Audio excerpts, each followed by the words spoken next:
Alors voilà, quand Freud parle de narcissisme,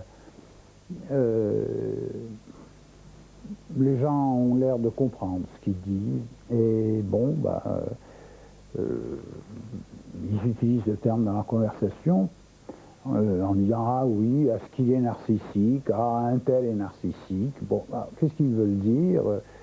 Ils parlent des gens qui portent un intérêt excessif à eux-mêmes et ne sont pas tellement sensibles aux autres et font passer, mon Dieu, l'intérêt qu'ils ont pour eux-mêmes avant eux. Mais disons un mot du mythe de Narcisse. Narcisse est un jeune homme très beau, conscient de sa beauté, mais qui est atteint de quelque chose qui n'est pas spécifiquement désigné ni comme une infirmité, ni comme un trait simple de caractère, parce qu'on attribue à la chose un potentiel significatif extrêmement lourd.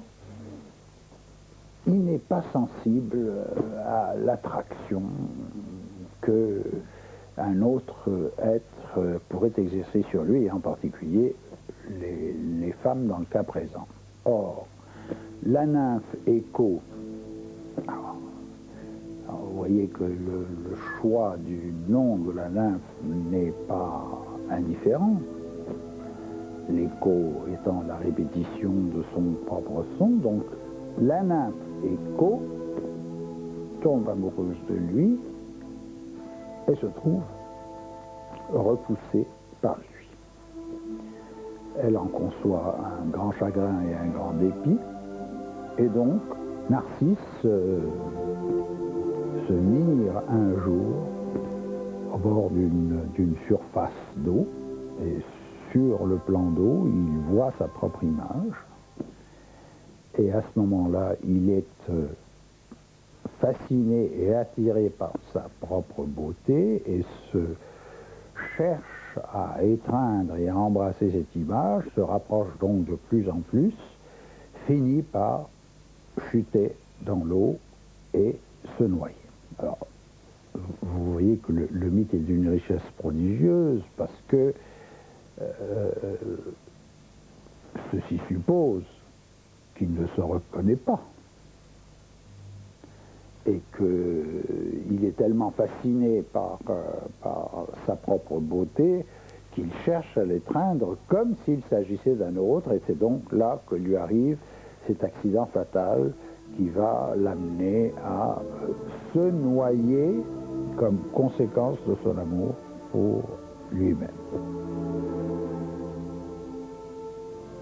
Le langage du mythe, ou le message du mythe, nous montre que cette incapacité d'aimer un objet, très souvent, ne se contente pas de la solution de s'aimer soi-même, et finit dans l'amour qu'elle se porte à elle-même par appauvrir cette force libidinale, cette puissance libidinale qui nous pousse à investir pas seulement des objets d'amour, mais la vie, le monde, tout ce qui peut nous attirer. Autrement dit, il y a là un effet de clôture, un effet de fermeture, dont les relations avec la mort ne sont ni contingentes ni indifférentes.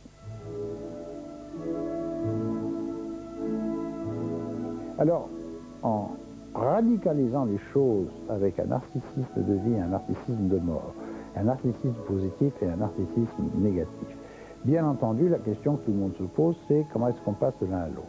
Eh bien, disons qu'il y aurait 3 catégorisations.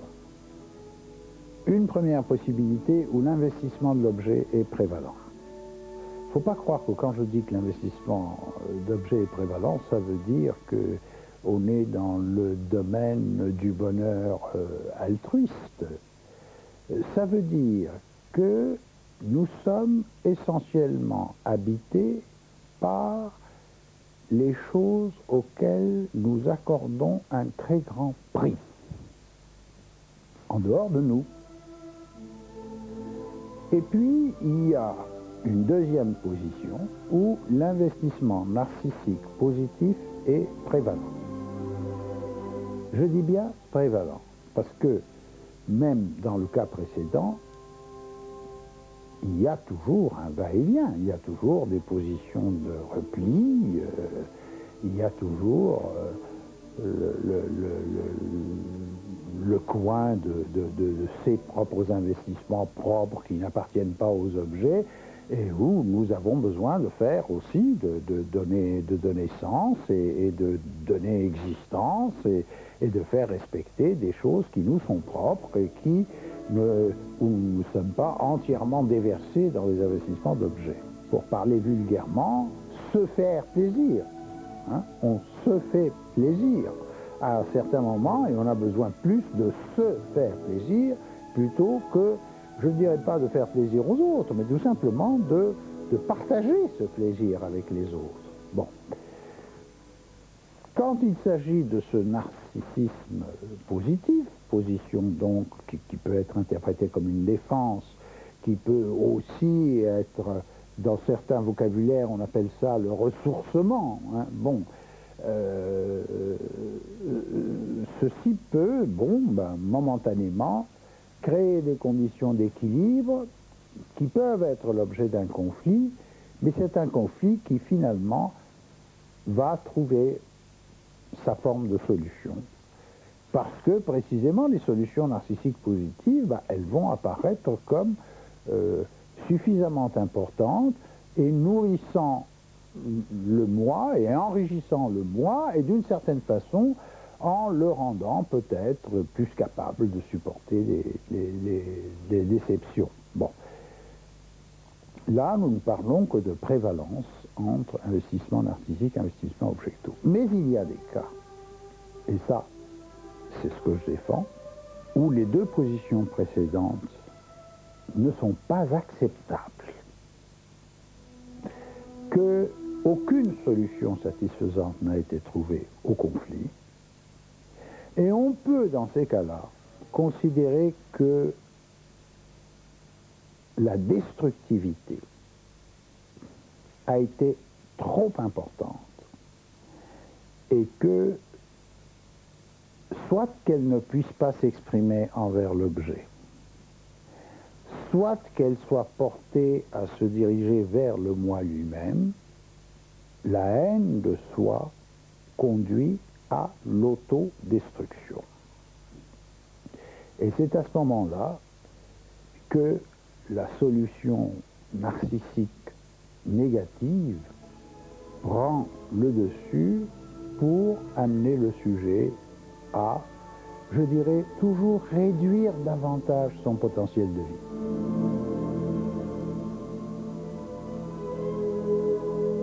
Le narcissisme, finalement, quand on en parle dans les termes dans lesquels les gens parlent,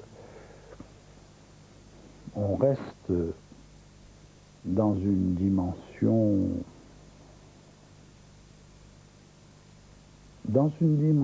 qui atteint rarement au tragique.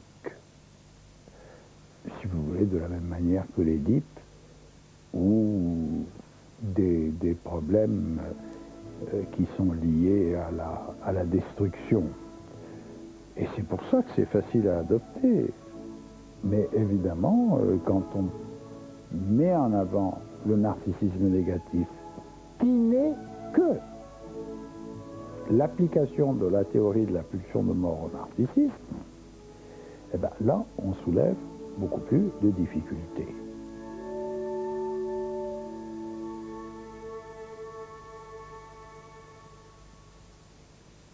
Je pense que dans les grandes catégories de pensée de la psychanalyse, on n'a pas assez fait attention à une distinction qui, moi, me paraît tout à fait majeure. On a opposé les formes d'organisation aux formes de désorganisation type chaos. On pensait essentiellement à la psychose. Mais à mon sens, je crois qu'il y a lieu de distinguer entre le chaos et le néant.